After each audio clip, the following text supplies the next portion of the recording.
Hello, everyone. I'm Brandon. Welcome to another LSAT information session from LSATMax.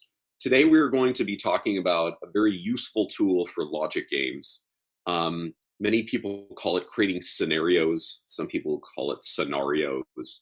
I don't know that there is a correct pronunciation, but that's what we're going to be talking about today. And I've got a couple of games lined up to show you how to use scenarios to your benefit. It's a tool that can both, I think, help you be more accurate in answering questions. It can also help you be more quick in answering questions.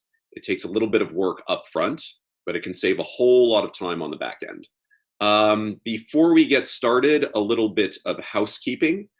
We have a podcast. It's called The Legal Level. I co-host with another games aficionado. Her name is Yelena. It's a lot of useful information. We're actually going to be broadcasting a joint episode with Linda Abraham from Accepted in a couple of weeks. So that should have some really good information on how to tailor your application to law schools, which obviously is very important. So check that out. You should also consider applying for our Justice in Action program. Let me just explain what that is. For the next 5 years, each year we are going to be, and there should be links popping up in the chat box for you to check these things out. Over the next 5 years, we're going to select 200 students a year, students who are interested in becoming social justice-minded lawyers. And we're going to help them to and through law school. And the hope is that we will be helping to make the world a better place by creating more lawyers who are socially justice-minded and also creating a network of lawyers who work with each other who are socially justice-minded, who are social justice-minded.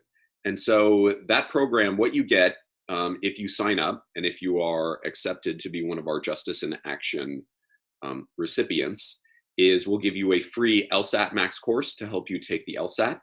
We will give you free application assistance. We will give you free our first year law school program, which helps you navigate the first year of law school, which can be especially difficult. We will also help you with job placement, and then you will get a free BarMax course, which is our bar preparation course at the end of your 3 years of law school. So it is a very valuable package. Click that link, apply. You'll have to fill in a couple of short essays, write a few paragraphs, but we want to know about you and why, if we help you, you will use your law degree to make the world a better place. So go ahead and check that out. I think that is all the housekeeping. The last thing that I will say is that there might be some time when you guys can participate in this presentation. There's a couple of ways you can do that. You can type into the chat box. However, the chat box goes by very fast with this many people, so it's hard for me to keep track of that.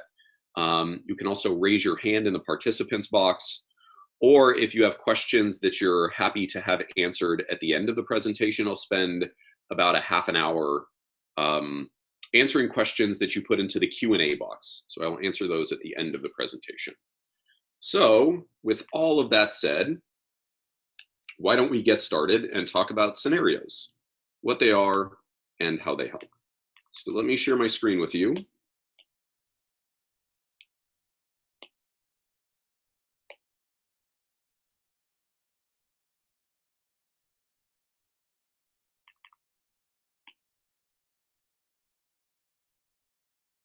All right, logic games scenarios. So what are scenarios? What are we talking about here? Well, to create scenarios, what you do is you pick one rule or you pick one variable and you try all of the ways it could work. In other words, you create a diagram for each one and you try out each way that the rule or the variable could work. Once you have filled in all of those scenarios in accordance with the rules, you have kind of a bird's eye view of the game. What you have when you have made scenarios, if you have done it correctly, is your scenarios taken as a whole are what must be true of the game.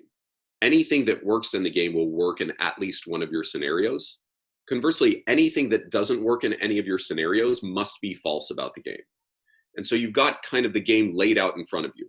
I know all of the possibilities of this game work in one of these scenarios that I have created. People tend to confuse this with creating hypotheticals. So sometimes you'll have a rule and maybe you try out a few ways that rule could work, or you try out a few ways a variable could work. That's helpful. It gives you some things that could be true about the game, but it is very, very different than creating scenarios, because scenarios tell you what must be true about the game. Like I said, you have kind of a roadmap to the entire game. So it's very, very different. I think there's a good rule of thumb, because scenarios are important and they are helpful, but they also take a little bit of time. And so you want to make sure that you're using your time productively.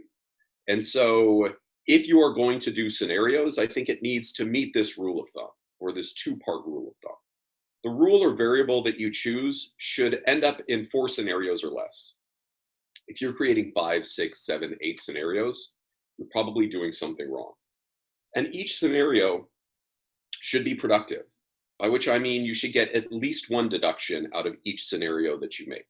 Now, that might mean that one of the variables gets pushed into place. It might mean that you just figure out a restriction, you figure out where a variable can't go. But what you want to make sure is that the work that you're putting in is paying off. It can be a little bit harder, that second part of the rule of thumb, to see whether or not all of your scenarios are going to be productive.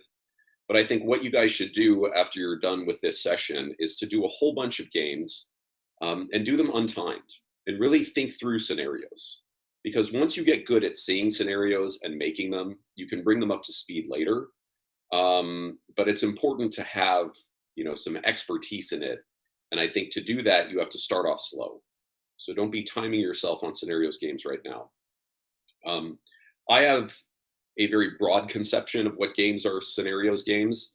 I probably make scenarios on half of the games that I do, maybe even more, because when scenarios work, they can break open a game and make a game that was very difficult seem less difficult.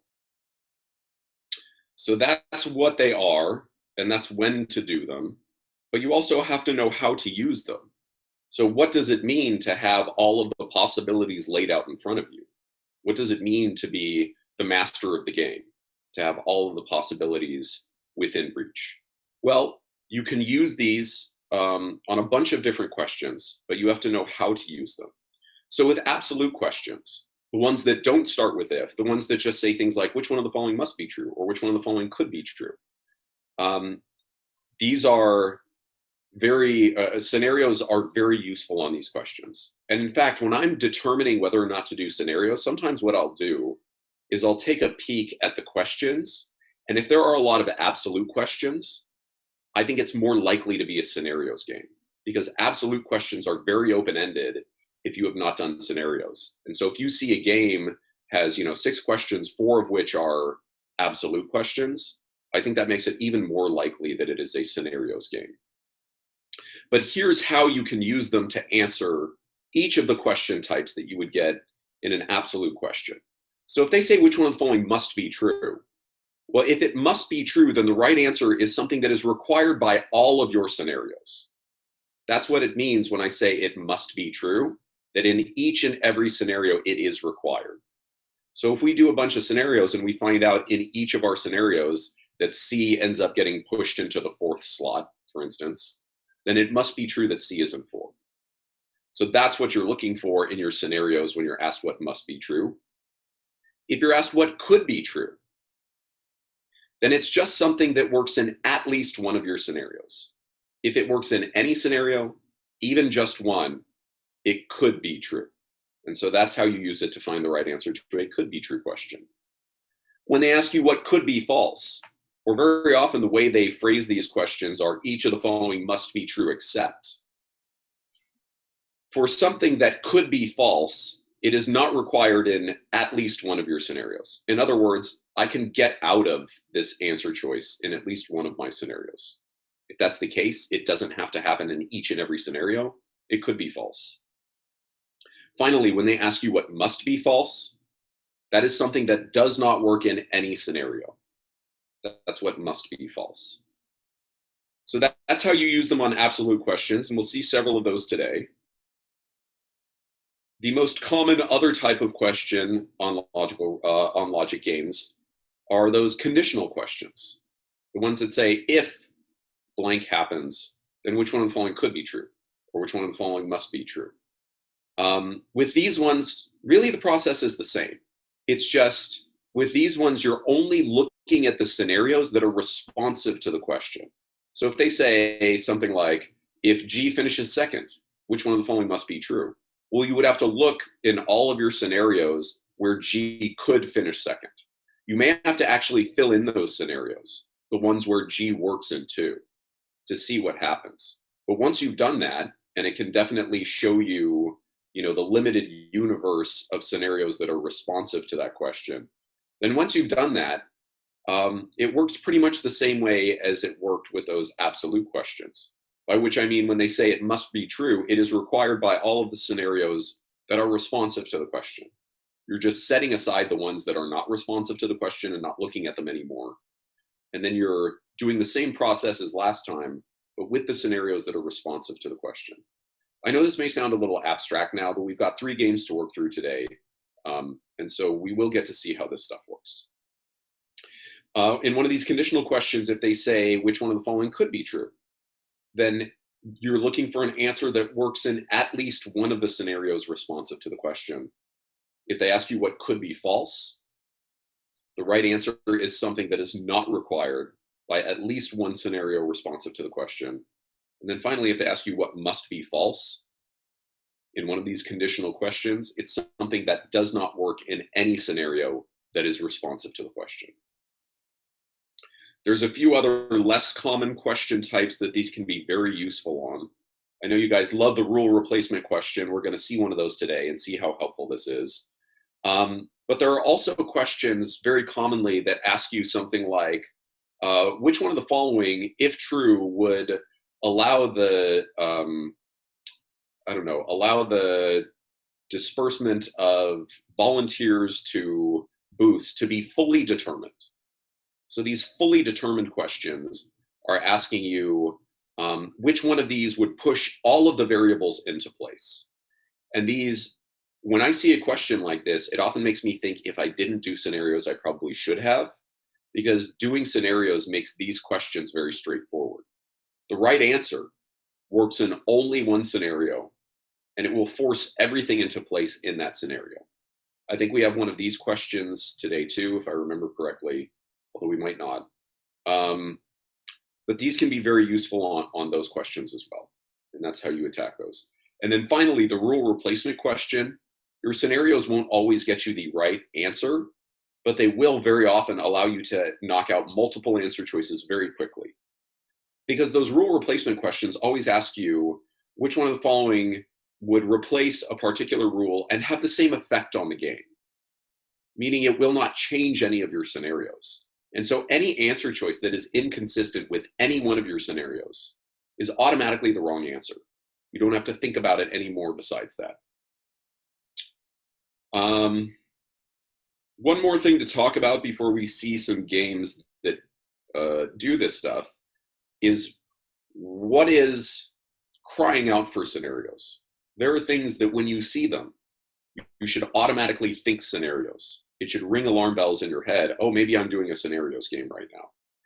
And every time I see one of these things, I'm always thinking about scenarios. So in a sequencing game, when you're putting things into order, a block, something like A finishes the race immediately after B, you would probably write this out something like this. Usually there's only a few places this thing can go. It's pushes a lot of other variables around, and so that might be good fodder for scenarios. In a group game, a must be together rule. These function very much like blocks in group games. If they say Q and R must be on the same team, well, again, there's probably only 2, maybe 3 places that could go, depending upon how many teams there are. These guys take up a lot of space and they move in lockstep. They're going to push other variables around. So when I see something like that, I'm thinking scenarios. When you have a game with just 2 groups, this is not very helpful on games with 3 or more groups, but when you have a game with just 2 groups, they cannot be together rule, because there's only 2 possibilities. If A and B cannot be together, and let's say there's team 1 and team 2, well, either A is on team 1 and B is on team 2, or B is on team 1 and A is on team 2. Another one, any rule that says either or but not both These are very common in ordering games, in sequencing games, although they do show up in grouping games as well. Sometimes they'll have a rule that looks like this. Either C was discovered earlier than D or later than F, but not both. In that case, there are only a couple of possibilities, and you should try out each one of those possibilities. This one is a little bit hard to explain right now, but we will actually do a game that does this today, and so that will make sense. But in numerical distribution, a lot of times you'll see language on the LSAT like at least, at most, exactly twice as many. This is not just in group games, although it is very common in group games that you don't know how many slots are in each group. And a lot of times they will give you a maximum or a minimum or some other rule governing the array of slots, the way that we distribute slots among the groups. When one of those numerical distribution rules is specifically mentioning a particular group or variable or a subgroup, a lot of times you can make scenarios out of that.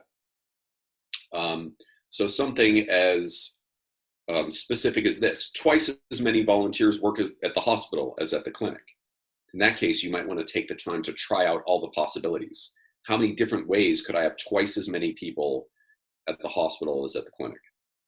And then finally, and I have this bolded because it's kind of my catch-all, an extremely limited variable. If there's a variable that shows up in a whole bunch of rules and can only go maybe 4 places or left, you might want to just try it out, all the different places that it can go.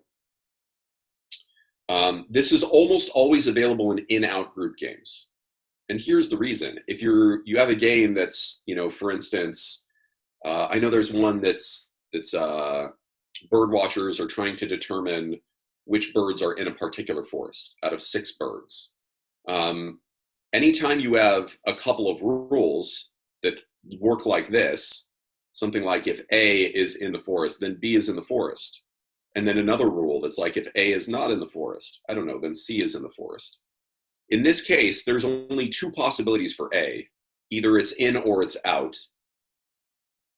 And you should just try out both of those. And I know both of those scenarios will be productive because there's a rule about each of them. When A is in, something happens, B goes in. When A is out, something happens, C goes in. So these things, I think you should memorize this list and be actively looking for them as you are doing games. So that's the introductory material. Now let's do a couple of different types of games. Each one does, we can do scenarios with a different type of rule. So this first one is a sequencing game. And there's a block here and we're goes out of that block. So it looks like this. On a particular Saturday, a student will perform 6 activities: grocery shopping, hedge trimming, jogging, kitchen cleaning, laundry, and motorbike servicing. Sounds like the worst Saturday ever. Each activity will be performed once, one at a time. The order in which the activities are performed is subject to the following conditions. Grocery shopping has to be immediately after hedge trimming. That's a block. Kitchen cleaning has to be earlier than grocery shopping. Motorbike servicing has to be earlier than laundry. Motorbike servicing has to be either immediately before or immediately after jogging. So here's how I would set this game up. There are 6 activities. He performs them one at a time. So there are 6 slots.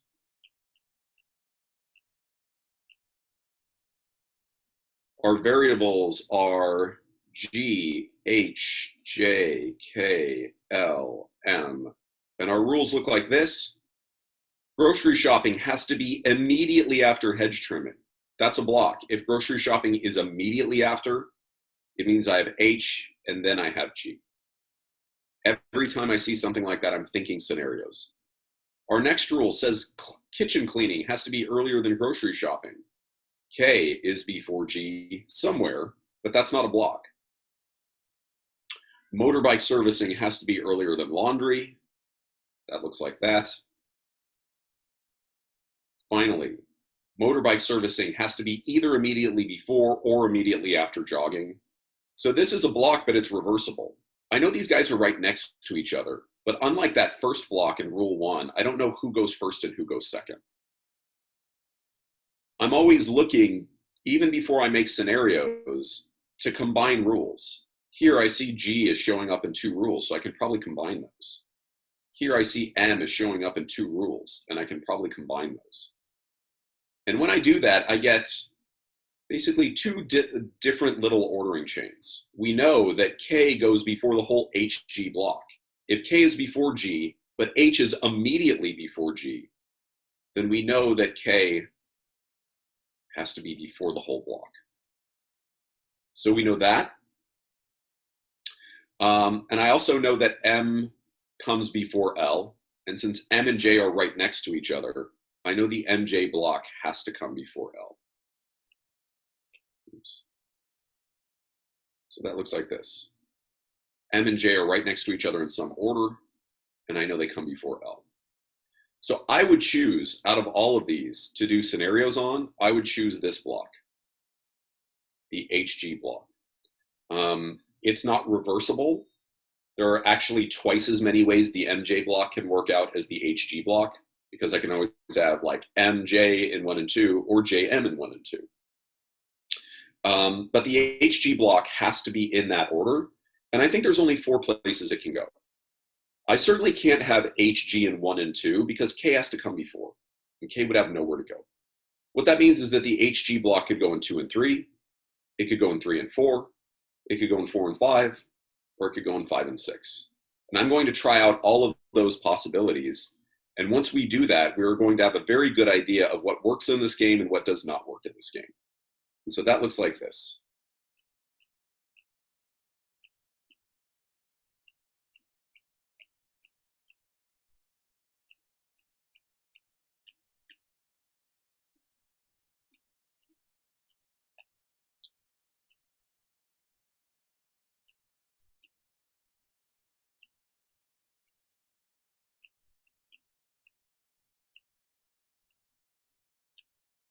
Need some hold music for while I'm writing in numbers. All right. So like we said, earliest it can go is 2 and 3, 3 and 4, 4 and 5, 5 and 6. These are all the ways HG can work. There are no other possibilities for HG. So let's start filling in our scenarios. In the first scenario, well, because of this rule, rule number 2, we know K has to go before the HG block. That means in our first scenario, K is getting forced into 1. What we have left are MJ and L, and we actually know something about them. L comes after the MJ block. What that means is that 4, 5, 6, we know L is going to have to come at the end. And then since M and J are in a reversible block, one will go in 4, the other will go in 5, but I don't know which. So I'm going to make an option. Our next scenario actually is problematic. So as I'm looking at this next scenario, I'm saying, okay, well, where can I get that MJ block? That's the big guy. Well, there's 2 places, and each one of them is going to violate a rule. So let's say we put the MJ block in 1 and 2.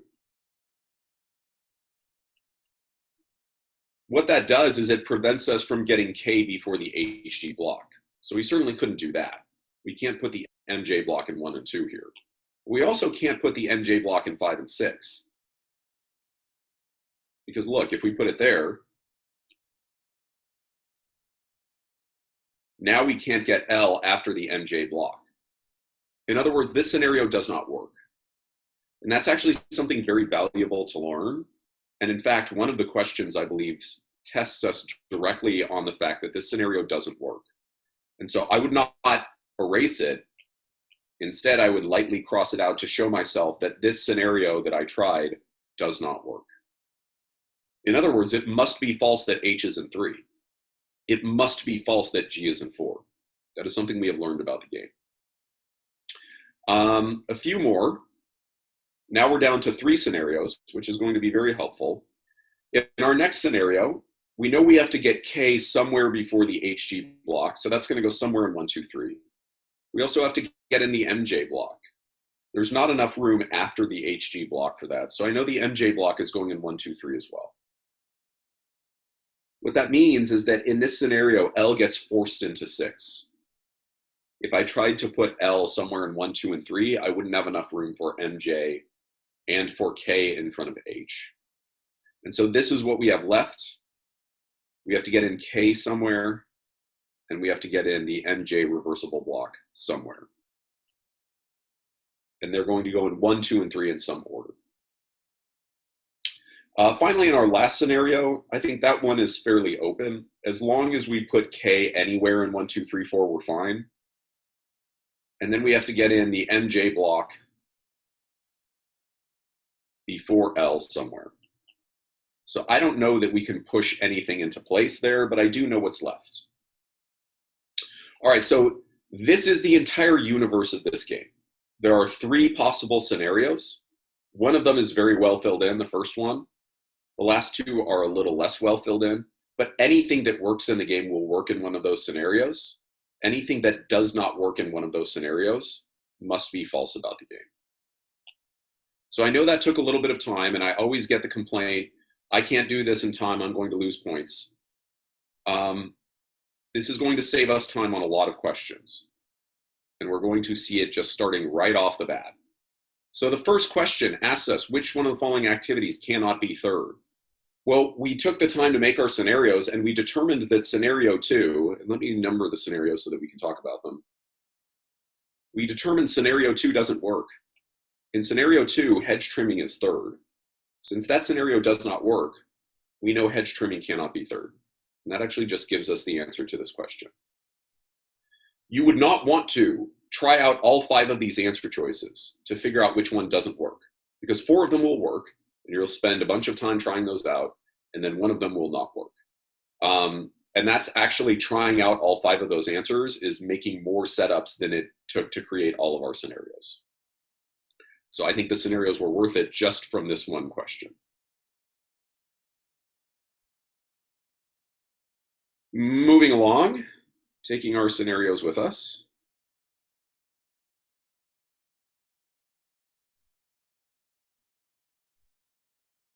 Let's make these a little bit smaller. Ooh, that's crazy looking.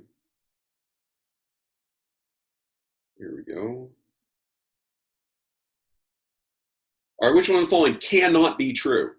So if something cannot be true, in other words, if it must be false, it does not work in any scenario.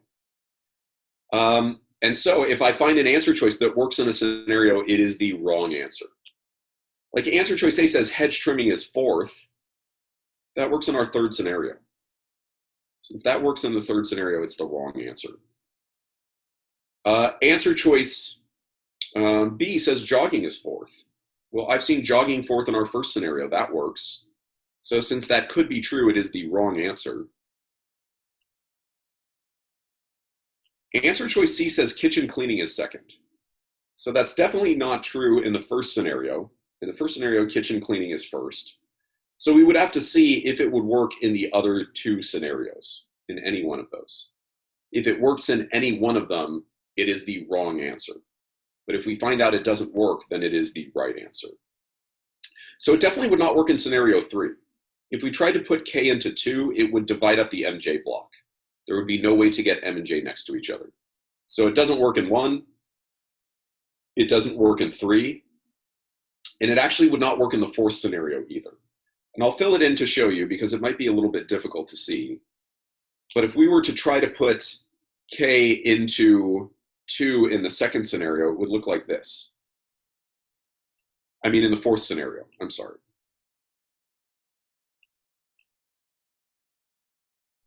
HG at the end. To put K into 2, the only place left for the MJ block would be 3 and 4. But then we couldn't get L after MJ. Instead, L would be forced into 1. And that would violate the rule that says L must come after M. So this is the right answer. It does not work in any scenario responsive to the question, or it does not work in any scenario. The rest of these work. Answer choice D, laundry is 3rd. That would work in our 4th scenario. We could have the MJ block in 1 and 2 and laundry in 3. E says motorbike servicing is 2nd. That would work in the 3rd scenario. We could have K in 1 and then the MJ block in 2 and 3. So all four wrong answer choices work in at least one scenario. The correct answer does not work in any scenarios.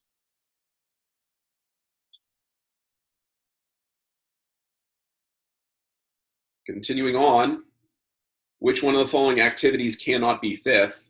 Well, this is great. We have this all listed out. I know 3 scenarios. In scenario 1, J or M can be 5. So these are out. In scenario 3, G could be 5. So that's out. And in scenario 4, H could be 5. So that's out. Laundry is never fifth. That works in none of our scenarios. That makes it the right answer.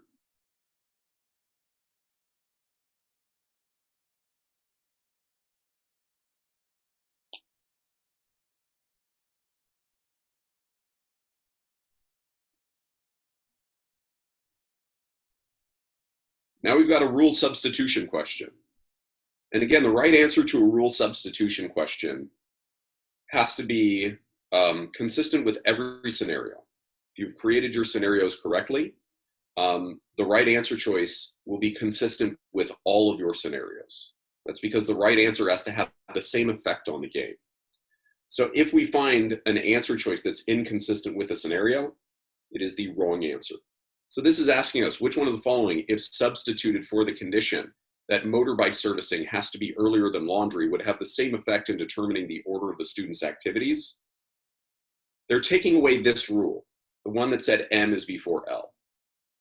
And remember, what we did is we combined that with the rule that said M and J had to be together or next to each other. And we got this deduction, that L is after the entire MJ block. So the way I'm going to approach this question is I'm going to knock out answer choices that are not consistent with a particular scenario, and then whatever is left has to give us that deduction back, that L comes after the entire MJ block. So let's take a look at these. Like answer choice A says laundry has to be one of the last 3 activities. Well, actually, in our 4th scenario, I don't think that's true. I think we could have MJ in 1 and 2, L in 3. Meaning L would not be one of the last 3 activities. Answer choice A is inconsistent with scenario 4, which makes it the wrong answer.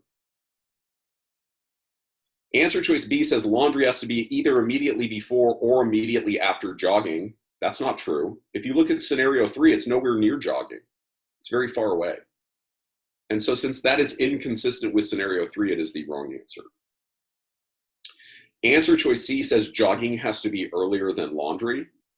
We're actually going to find out this is the correct answer because it's going to give us this deduction back, but it's consistent with all of our scenarios. No matter where I put jogging, it is going to be before laundry. In our first 2 scenarios, or in our first 2 working scenarios, in scenario 1 and 3, laundry is 6th.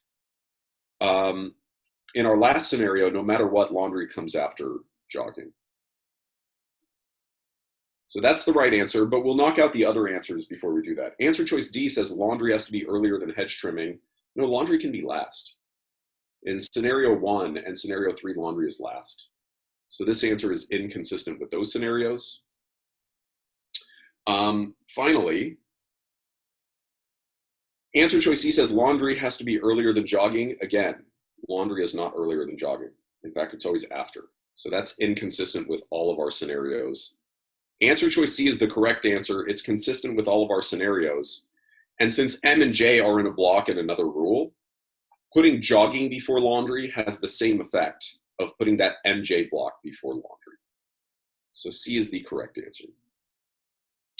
I know I went through that a little bit quickly, but hopefully that made sense. We still have a couple of more games to get through. Oh, I don't need these scenarios anymore. So that's how you use scenarios with a block. This next one, I think, is a very difficult game. And what we're going to do is we're going to make scenarios out of a numerical distribution. So let's take a look at this game. It says exactly 7 film buffs, GILM, RV, and Y, attend a showing of classic films. 3 films are shown, one directed by Fellini, one by Hitchcock, and one by Kurosawa. Each of the film buffs sees exactly one of the 3 films. The films are shown only once, one film at a time. The following restrictions must apply. The first rule says exactly twice as many of the film buffs see the Hitchcock film as see the Fellini film. When you see that language, exactly twice as many, you should be thinking scenarios. How many ways can I make that work out? And we're going to do scenarios on that rule, but we'll come back to it in a second. G and R do not see the same film as each other. I and M do not see the same film as each other. V and Y see the same film as each other. L sees the Hitchcock film. Ginny sees either the Fellini film or the Kurosawa film. So this is a group game, even though they give you this language that makes it look like a sequencing game, one film at a time. They don't ever give you any sequencing rules. They're just putting that there to throw you off. But this is just a grouping game.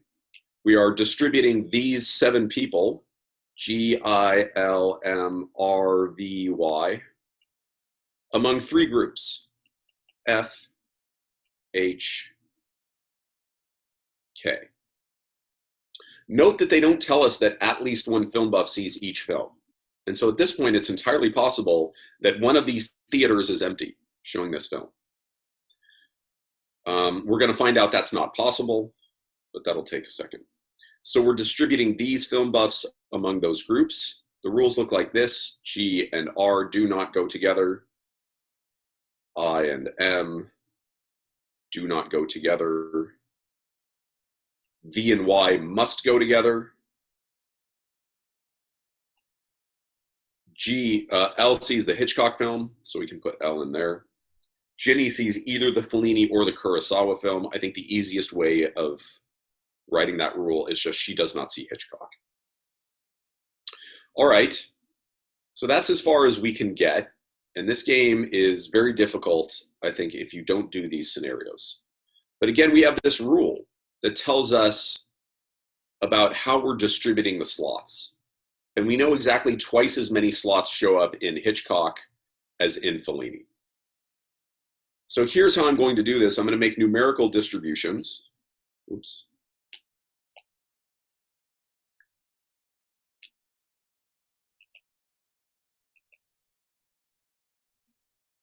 This is always going to have to add up to 7 because we are distributing 7 people among these 3 groups. And we know that whatever goes into Fellini, twice as many go into Hitchcock. Now, it's possible, although luckily they don't make you engage in this philosophical debate, it's possible that I have 0 people in Fellini because they don't give us a minimum. 0 times 2 is 0, which would put 0 into Hitchcock, which would mean all 7 of the remaining variables would end up in Kurosawa. This distribution doesn't work for a couple of reasons. First of all, it doesn't work because they told us straight up that Liana is in Hitchcock. So Hitchcock is not empty. We also have to split up G and R. We have to split up I and M. So we couldn't put all 7 variables into Kurosawa anyway. So this distribution doesn't actually work. Now I'm just going to try it with 1 in Fellini.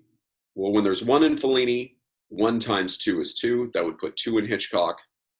The remaining film buffs would all end up in Kurosawa. Again, this has to add up to 7 because there are 7 film buffs, meaning there would be 4. Then you could try 2 in Fellini. To put twice as many in Hitchcock would be to put 4 there. That would leave just 1 for Kurosawa. There are no other possibilities. If we tried to put 3 into Fellini, that would put 6 into Hitchcock. 3 times 2 is 6. That's already 9 variables, and that's too many. What that means is that there are actually just 2 possibilities here of how the slots are arrayed.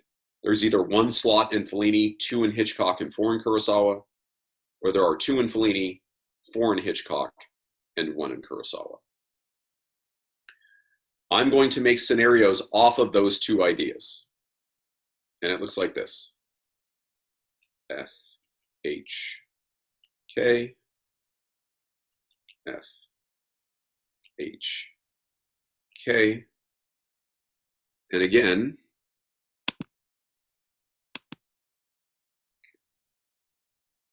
I could have 1 in Fellini, 2 in Hitchcock, 4 in Kurosawa, or 2 in Fellini, 4 in Hitchcock, and 1 in Kurosawa. That's it. Those are the only 2 possible setups. Even though they didn't tell us how many slots there are in each group, we figured out the two possibilities. Now I'm just going to fill in each of these scenarios to the best of my ability. Well, we know Liana is always in Hitchcock, so I'm going to put her there in each of these. We know Ginny is never in Hitchcock, so I'm going to put that restriction there. Now what I would be looking at is V and Y. They go together, they take up a lot of space, and there's not a lot of places they can go. In fact, in our first scenario, they definitely don't go in F, there's not enough room for them.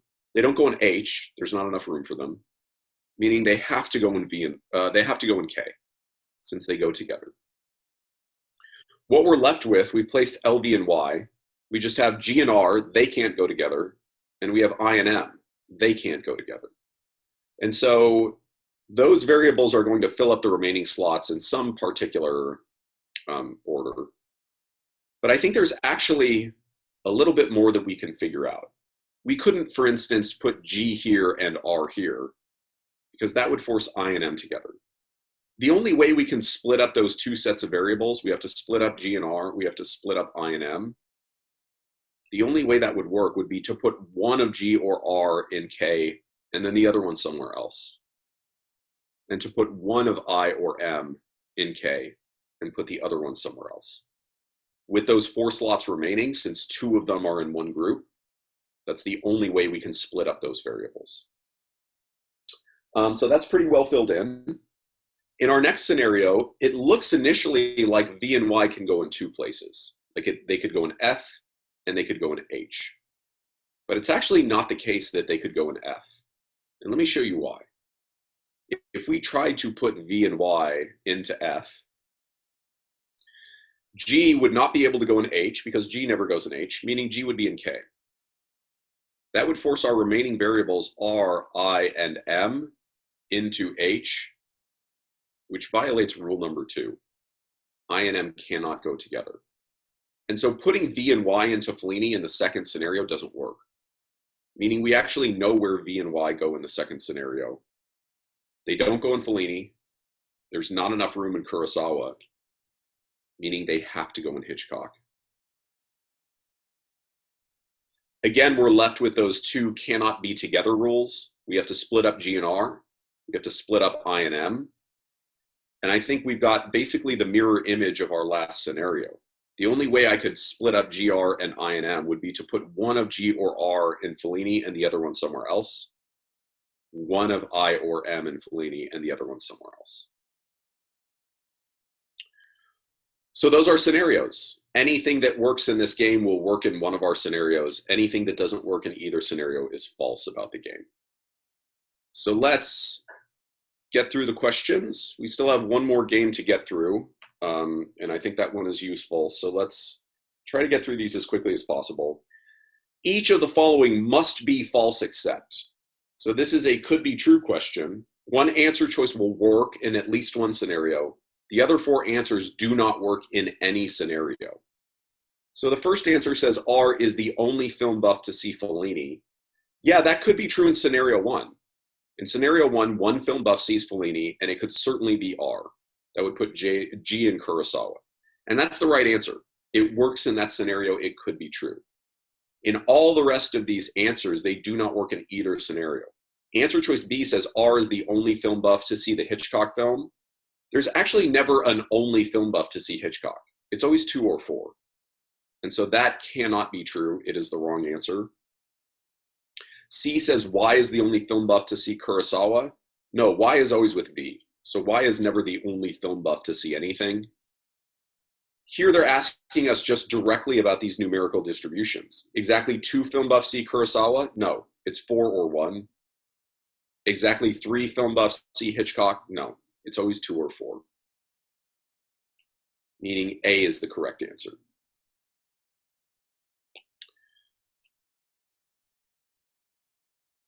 All right, next question. This question is a brain-melting question. And we have to take a step back and think about what it's asking us and how to get rid of answer choices. So this was, which one of the following could be a complete and accurate list of the film buffs who do not see the Hitchcock film? In other words, the way these answers are set up is that everybody who is not in the answer sees Hitchcock.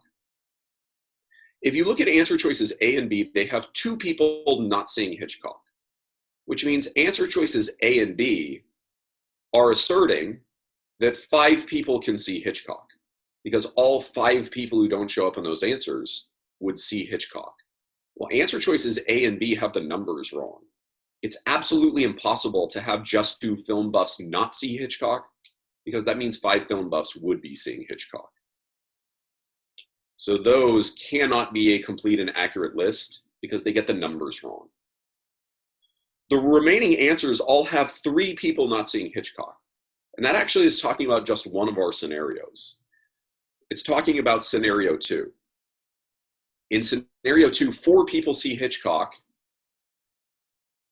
and then 3 of them do not. Since all of those answer choices are talking about scenario 2, and they're saying what is a complete and accurate list of people who don't see Hitchcock, none of the answers, or at least the right answer, will not have L or V or Y in it. Because when there are 4 people seeing Hitchcock, L, V, and Y are 3 of those 4. And that actually gets rid of answer choices D and E. Both of them have Y, but it's impossible when you have just people not seeing Hitchcock that Y is one of them. That leaves us with C, and that's perfectly possible. For an entire list of people who do not see Hitchcock to be G, I, and R, sure, we could have G and I and F and R and Kurosawa. That would leave L, V, Y, and M seeing Hitchcock, and that works in scenario 2. This is a tough one. I think this question is very difficult.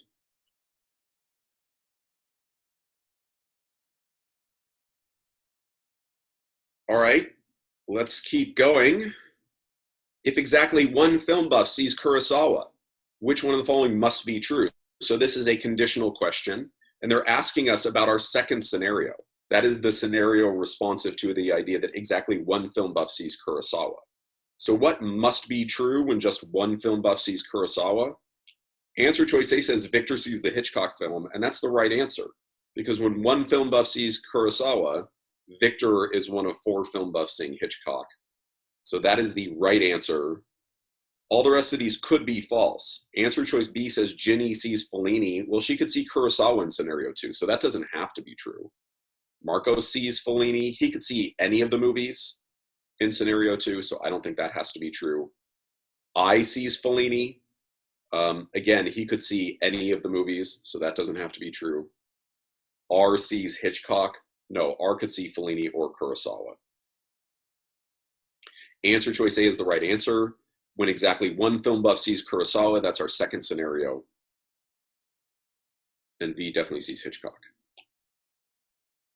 All right, almost done with this one.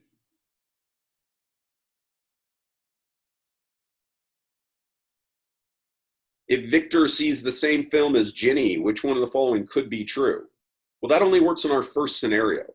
In our second scenario, Victor sees Hitchcock, and Ginny never sees Hitchcock.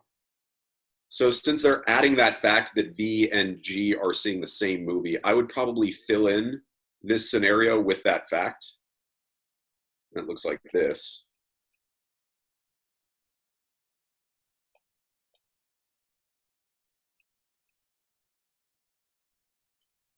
We know Ginny is seeing Kurosawa. One of I or M is going to be here. And then R is going up here somewhere in either Fellini or Hitchcock.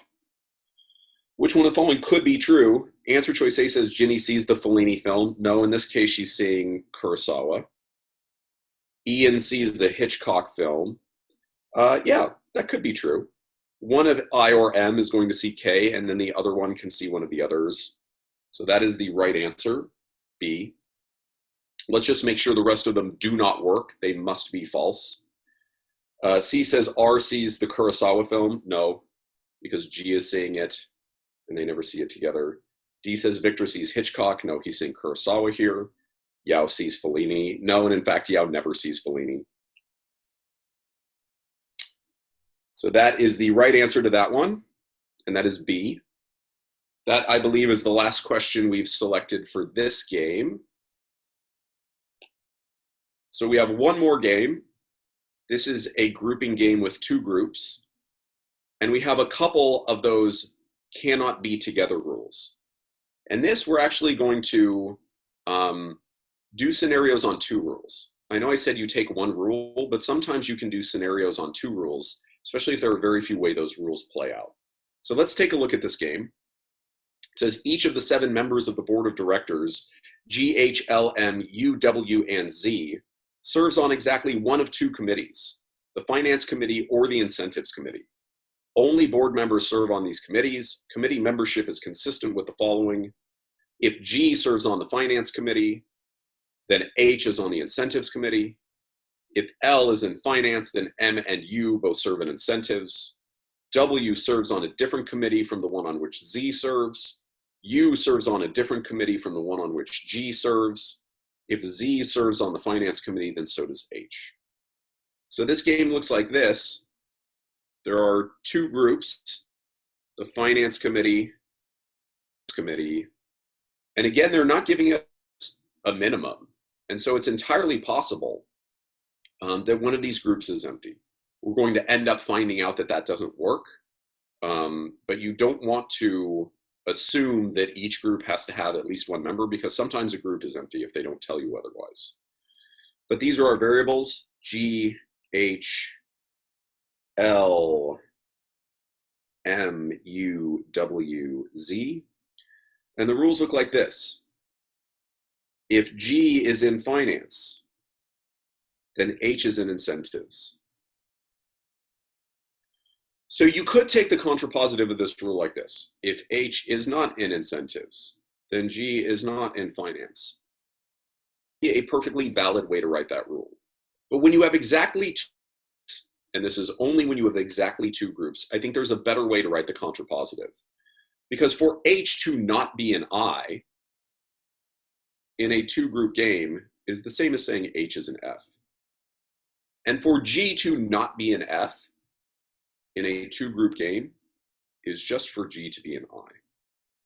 And so I think this is actually the better way to write the contrapositive of that rule. The contrapositive of the rule, if G is an F, then H is an I, is if H is an F, then G is an I.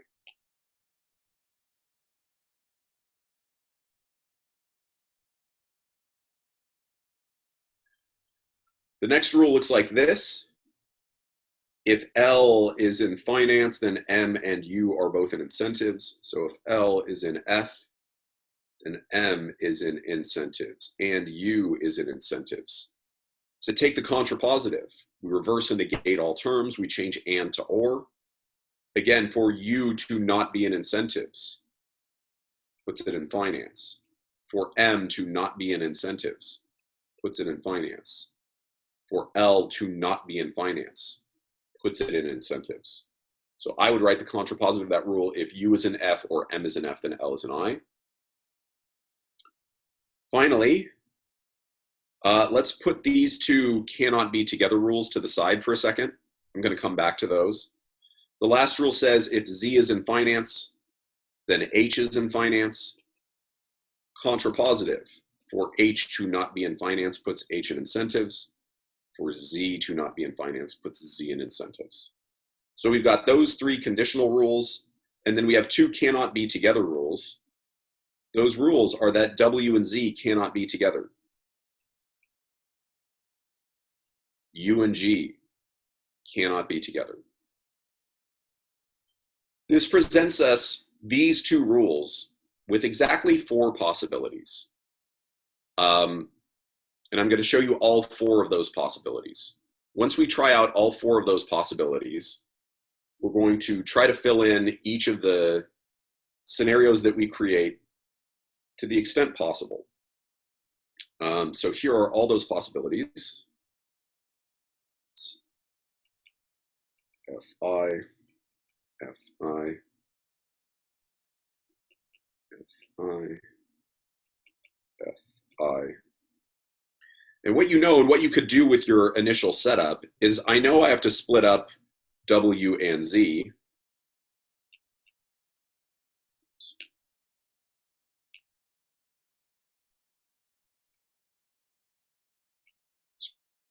Like that. And I know I have to split up U and G. So here are all the ways that this could work out.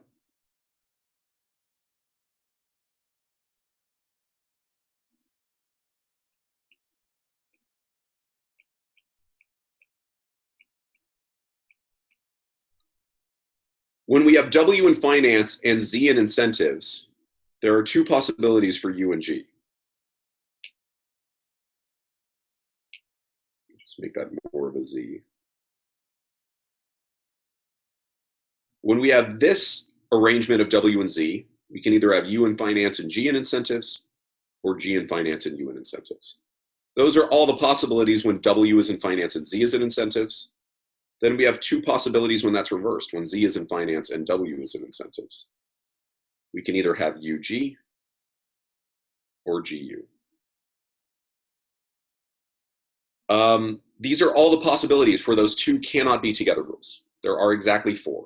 So we've actually distributed 4 of our 7 variables already, which is going to be helpful no matter what. But now what I'm going to do is with each one of these scenarios, I'm just going to look back at the rules and see if a rule is triggered. And if it is, I can fill in the rest of that rule.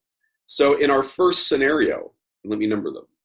1, 2, 3, 4. In our first scenario, W is in finance. So I'm running down my rules and saying, does that trigger a rule when W is in finance? Specifically, I'm looking at the stuff on the left side of the arrow. That's what triggers a rule. Well, W in finance doesn't trigger a rule, so it does nothing. I look at the next fact. I know U is in finance. Does that trigger a rule? Well, yeah, that triggers rule number 2. And when rule number 2 is triggered, U is in finance, we know L is in incentives. So I've dealt with W and U in finance. Now I'm looking down at incentives. In scenario 1, Z is in incentives. Does that trigger a rule? It doesn't, so it doesn't help us. G is in incentives. Does that trigger a rule? It doesn't, so it doesn't help us. L is in incentives. Does that trigger a rule? No, it doesn't. That means we have filled in as much as we can here. That's 5 of the 7 variables. I believe all we have left, if I remember correctly, is H and M. And those will go in there somewhere. In scenario 2, we have W in finance, and that doesn't trigger a rule, so it doesn't help us. We have G in finance. Well, that triggers rule number 1. When rule number 1 is triggered, when G is in finance, I know H is in incentives. So I can put that there.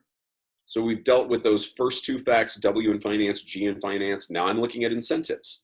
Z is in incentives in scenario 2. Does that trigger a rule? No. U is in incentives. Does that trigger a rule? No. H is in incentives. Does that trigger a rule? That triggers rule number 3. When H is in incentives, Z is in incentives. That rule's already satisfied because Z is already in incentives. So that means we've gotten as far as we can here. That's 5 of the 7 variables. We have L and M left. Just 2 more scenarios to fill in. In scenario 3, Z is in finance. When Z is in finance, that triggers rule number 3. We know H has to be in finance. When U is in finance, that triggers rule number 2. We know L is in incentives. So I'm going to put that in. When H is in finance, that triggers a rule. It triggers rule number 1. G is in incentives. That rule is already satisfied in scenario number 3, so we don't have to worry about it. Now I'm looking at the bottom. When W is in incentives, that doesn't trigger a rule, so it doesn't help us.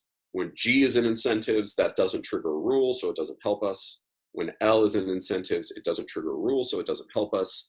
But we've actually filled in 6 of these 7 variables, meaning all we have left is M, and it's going to go somewhere. We have one last scenario, and let's fill it in. Z is in finance. That triggers rule number 3. When Z is in finance, H is in finance.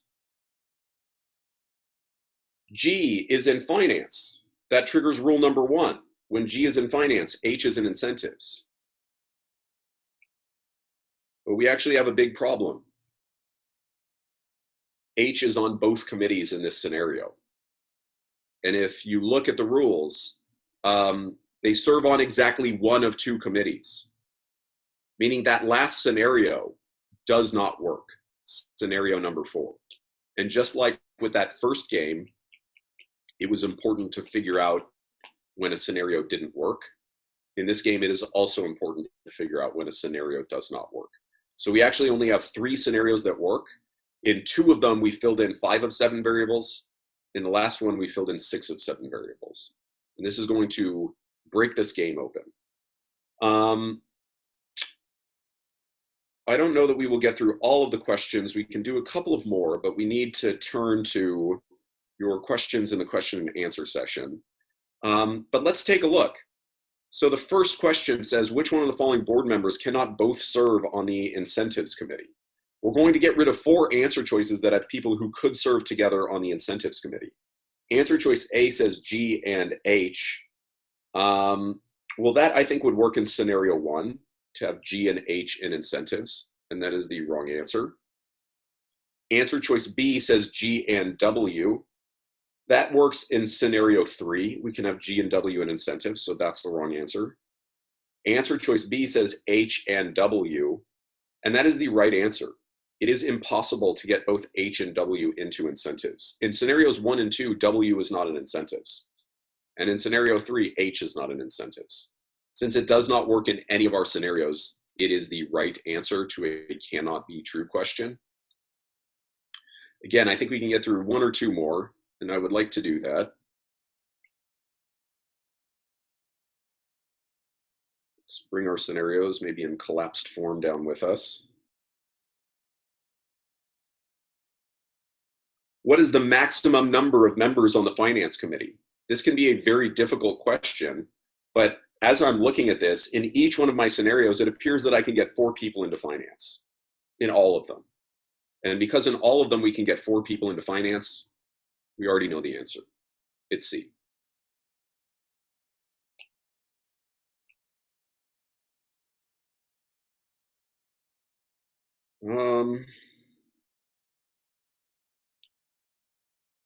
Let's just do this one and then we can move on and I can answer your questions. If M and W both serve on the finance committee, which one of the following could be true? So to put M and W in finance, that works in scenarios 1 and 2, to put M and W in finance. Since this is the last question we're going to do, I'm actually going to fill that in these scenarios.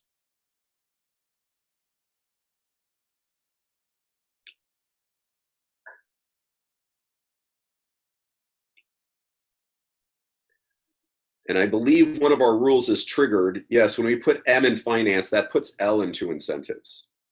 That's already true of scenario 1, but we would have to put it down here. So that means scenario 2, when M is in finance, is completely filled in. Here, I think we still have H left to distribute, but I think it can go anywhere. But they say which one of the following could be true. So scenarios 1 and 2 are responsive to this question. The right answer choice is something that will work in at least one of those scenarios. The other 4 answers won't. Answer choice A says G and L both serve in finance. Well, no, in both of these scenarios, L is in incentives, so that's wrong. G and U both serve in incentives. Well, no, in our first scenario, U is in finance. In our second scenario, G is in finance, so that doesn't work. H and Z both serve in finance. No, in both of the scenarios responsive to this, Z is in incentives, so that doesn't work.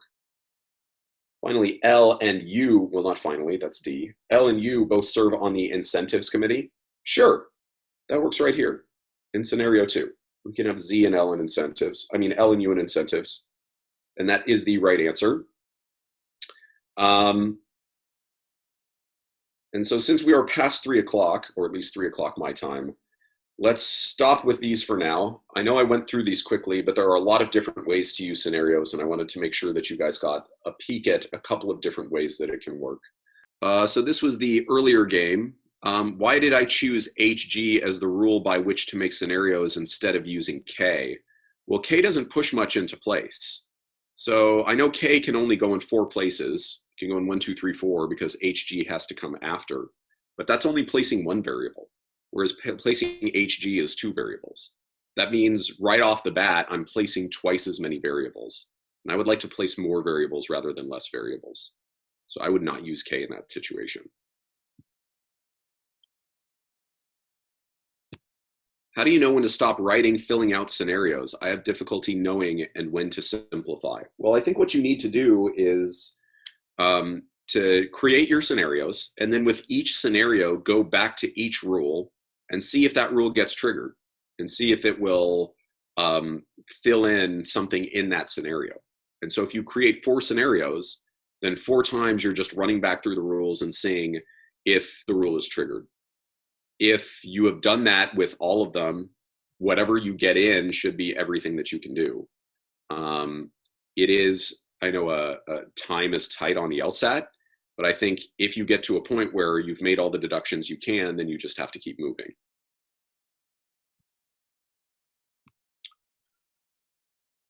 Would it be fair to say that if you have more than one of the common areas, that most likely it's going to be a scenario game?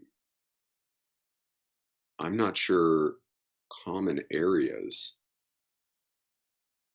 I'm not sure what you're asking. If you're asking one of those common scenarios, like rule types, like a block or something like that, then I don't know that having more than one of them is necessarily going to lead to scenarios, or at least having, if you're doing it with multiple rules, you may end up making a lot of scenarios. So in that last game, I took 2 different rules, but there were only 4 possible ways those 2 different rules could play out. And so in that case, if I'm answering your question correctly, very often the fact that there are 2 candidates for scenarios doesn't mean I'm doing both of them. It means I'm trying to figure out which one is the better candidate for scenarios and using that one. Okay, there's another answer to it. Mine. All right. Oh, and we have people asking this question. I always struggle to deciding whether it is worth the time to sketch out all possible scenarios. What would be a good general rule of thumb when deciding, assuming we don't know whether it will be 4 or less scenarios until we start sketching? Well, I think you should know that. So, I mean, I guess with that last game that we did, it might be a little bit hard to see that those 2 cannot be together rules result in only 4 scenarios. But I think with the other ones, before you get there, you can tell how many scenarios you're going to have. Like in the first game we did, there were 4 places that block could go. It ended up working out that one of them didn't work, so there were only 3 places. But I don't, without knowing that something will be limited to 4 possibilities, I probably just would not actually do it as scenarios. With the second game that we did, with the distributions, there were just 2 of them. Either, it was like I think it was 1, 4, 2, or 2, 4, 1, or something like that. So I knew there were exactly 2. I'm sorry, I don't know if I can answer this question. If you don't know whether or not there will be scenarios, then I think you might not want to do scenarios on it.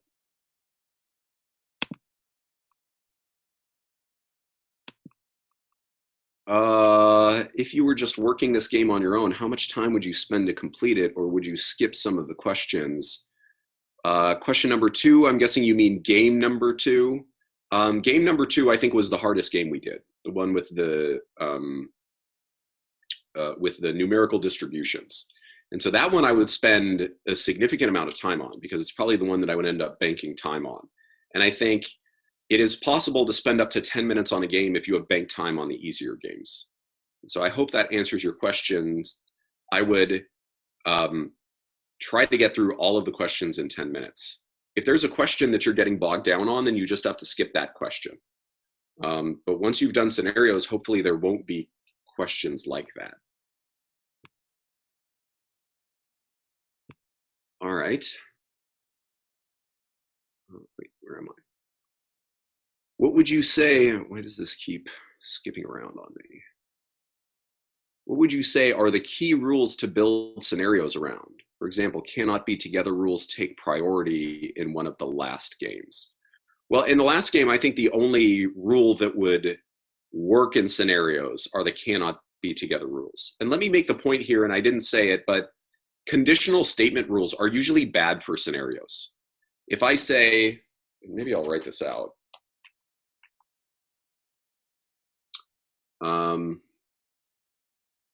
have to share my screen with you to do that.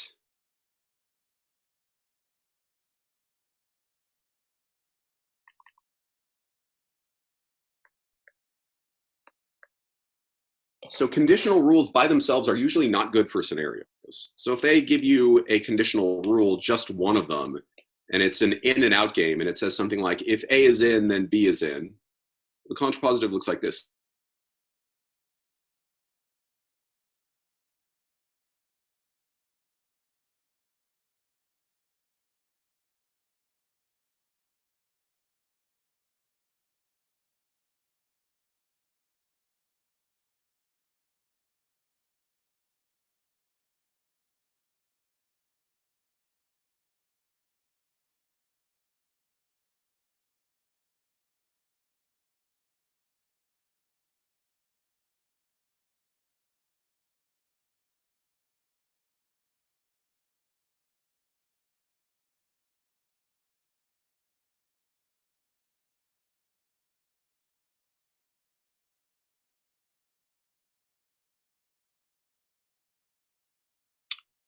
Okay, I think I'm back, hopefully. Sorry about that.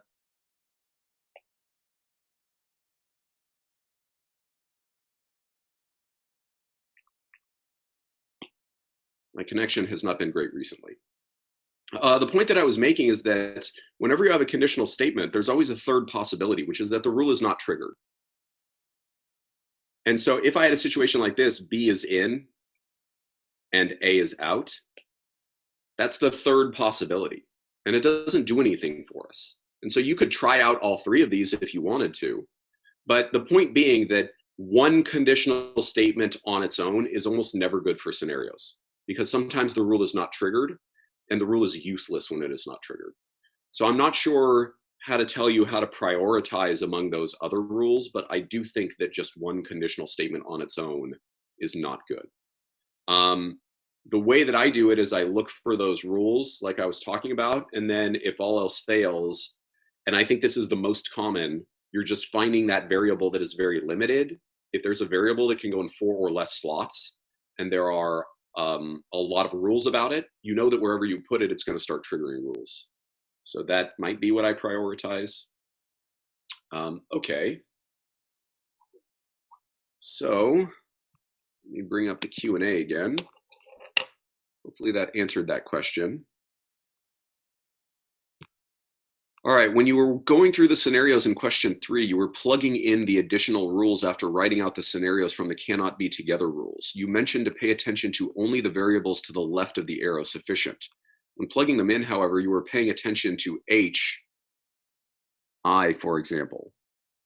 Yet it's only listed as a necessary condition in each of the rules. Can you clarify? Let me bring that back up.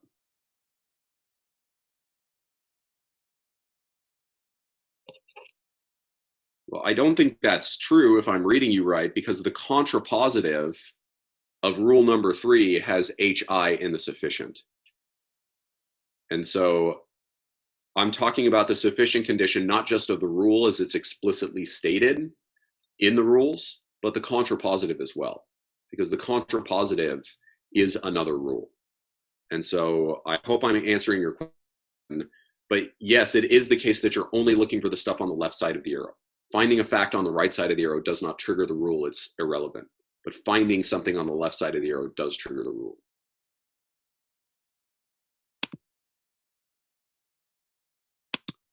How quickly should we be able to determine whether this works for a game? Well, I think you should make a point of considering scenarios on every game.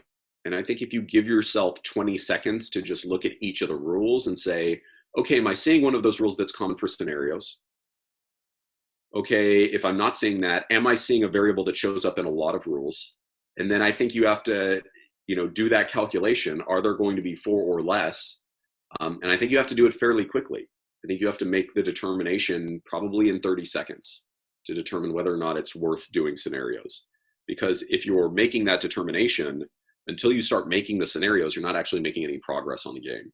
So I would give myself 30 seconds for each game to make the determination of scenarios.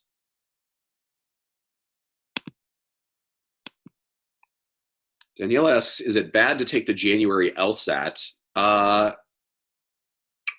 Well, here's what happens when you take the January LSAT, is that many schools, although not all, stop accepting applications in February. And so you would be getting your application in toward the end of the application period. And schools tend to do rolling admissions. The application period opens in October, and they start giving away seats in October. And so I don't think it's bad, but you are competing for less seats if you are getting your application in late. That said, I think most schools leave most of their seats open because they don't want to miss good applications. I think it's better to apply in January with a good LSAT score than it is to apply in October with a bad LSAT score.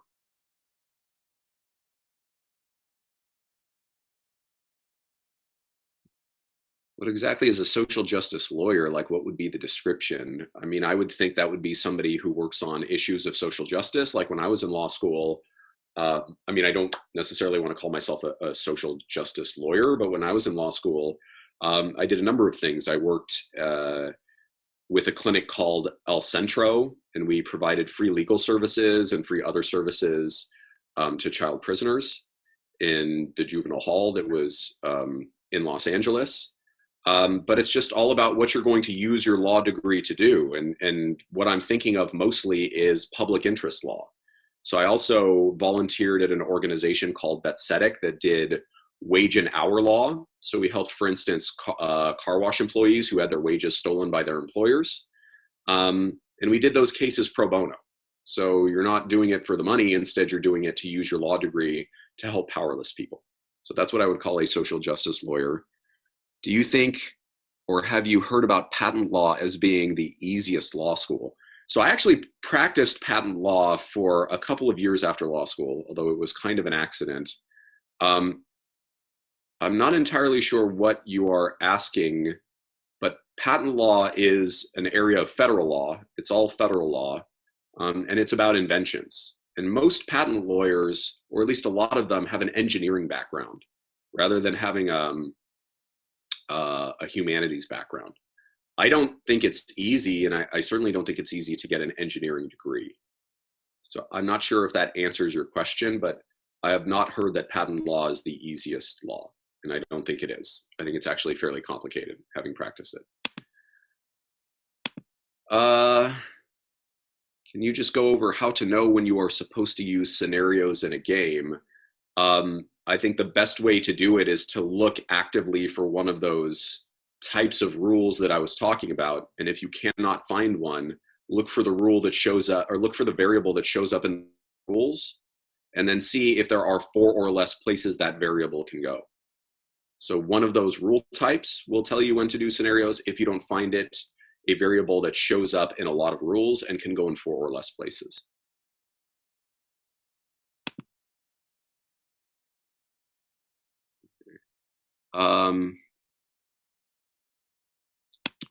I do not know the answer to this. Are the 20 test preps for the $7.99 bundle different from the free prep tests on Khan Academy? I don't know if there's overlap or not. I'm sorry. Let's see. I am new to this program and studying for this exam. Currently, I am finishing my grad studies. The LSAT is the first step. Is it possible to schedule a time to speak with a rep? Oh, somebody should help you with this. You can always email support@testmaxprep.com, and somebody will definitely reach out to you and talk to you about it. I do not do that. I don't work in the office. Let's see. How much time should we spend on each question? Most questions on the LSAT, I think, really with games, probably shouldn't take you more than a minute to answer a question. Because any question that you're sinking more time than that into, I think is a problem. So especially if you have done scenarios, that might make some questions go by in a matter of seconds.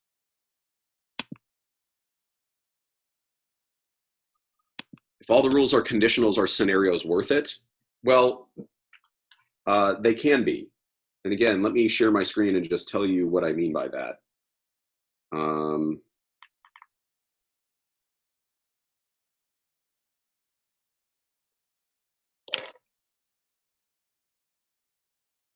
But really, the reason that it's worth it is because it actually meets this criterion.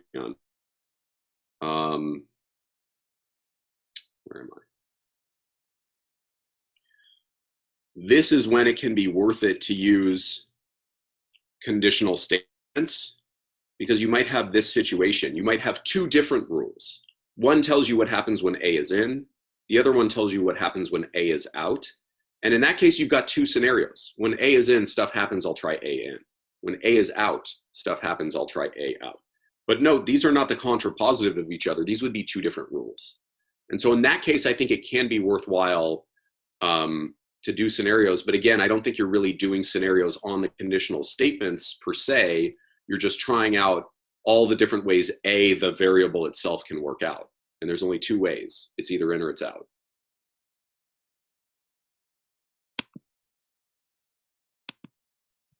I like your shirt. It's not a question. Well, you know what? I like you, Randolph.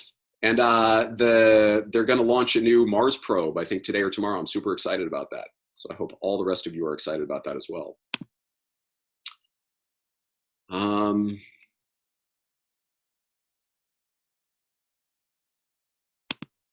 If you're not doing scenarios, what are you doing? A simple game that just requires answering the questions individually?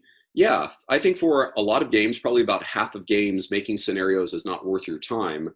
And with most of those games, they're going to have a lot of conditional questions, the ones that start with if. And what that means is that for each of those questions, you're going to be building a hypothetical. You're going to be doing work in response to that question. And so when you're not doing scenarios, that's generally the way that you're addressing the game, is that you are doing the work for each question. All right, a couple more. Are there more events like this to come in the future? Yeah, we usually do one of these every week or two on a particular area of the LSAT. So one will be coming soon, I would imagine. I don't know that we have it on the calendar yet.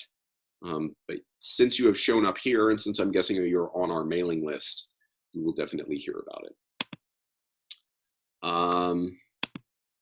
Are there any more cases or rules that could call for not using scenarios? Like something that tells you you shouldn't do scenarios?